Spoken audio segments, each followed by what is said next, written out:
German company Siemens has announced it will not be backing out of a deal to provide infrastructure for a controversial coal mine in Australia. That's despite growing pressure from environmental groups who link carbon emissions to the bushfires devastating large parts of the country. There have been protests at home and abroad since it signed the deal in December. But Siemens' boss says there's no legally and economically responsible way out of the agreement to supply rail infrastructure for the Adani mine. Well, for more on this, let's speak to David Ritter. He's the CEO of Greenpeace Australia-Pacific and also the author of a book about the Adani coal mine, and he joins us now on Skype. David, let me start with some promises from Siemens. Siemens says it supports the Paris Agreement and it's also promised, I see, to be carbon neutral by 2030. How does that square with this decision? Well, Siemens has given itself an enormous kick in the guts today. It has made a disastrous decision for its own reputation, and its hollow commitment to the Paris Agreement goes to the heart of that.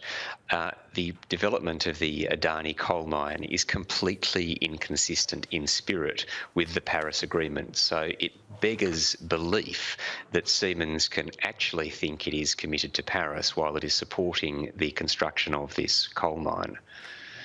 David, I see that the CEO of Siemens, Joe Kaeser, is saying that the rail contract would be going ahead regardless, even if they pulled out. So are you pushing for more of a symbolic gesture from Siemens then? No, absolutely not. I mean, that is the drug dealer's defence. It's what anyone who is doing something wrong for a profit always says in circumstances where they're caught out. The truth is that Siemens is providing crucial services to the Adani company, and that it would be a body blow to the project if Siemens pulled out. Now, Siemens should withdraw its contractual commitment because of their own commitment to the Paris Agreement, but more so because the vast majority of Australians are against the Adani mine going ahead, and particularly at the moment in the context where, as you say, Australia is being ravaged by terrible, unprecedented fires, which are themselves being made worse and generated by global warming, which the scientists are being very, very clear about, and that is driven in turn by coal above all else. So for Siemens to be supporting the construction of this Adani mine at the same time as Australia is literally on fire is simply appalling corporate practice. David, you say Australians are anti the Adani coal mine, but I see the government has quite a different stance.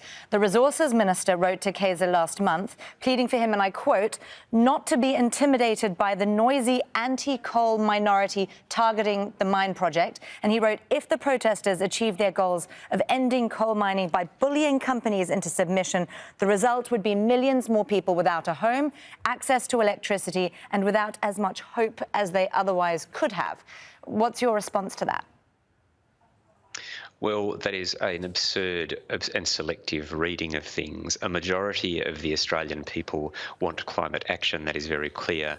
A majority of the Australian people oppose the Adani mine, and it is not going to be old, dirty technologies like coal that provide energy democracy and power to those who need it. It's going to be the new decentralised technologies, particularly solar. So I'm sorry, but that is a very self-serving line, and it is a shame that Siemens have bought it, because the truth is that Australia needs to move beyond exporting and burning coal as fast as possible to make good on our nation's commitment to the Paris Agreement, and to go well beyond that.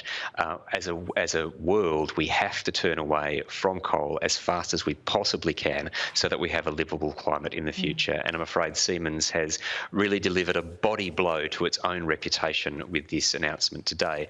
And pressure will simply continue to increase on the company from the tens of thousands of people who are appalled in Germany, in Australia and around the world as the lead up to the company's AGM in February continues. Really, this is a sad day for Siemens. David Ritter there, the CEO of Greenpeace Australia-Pacific. Thank you for joining us on Al Jazeera, David.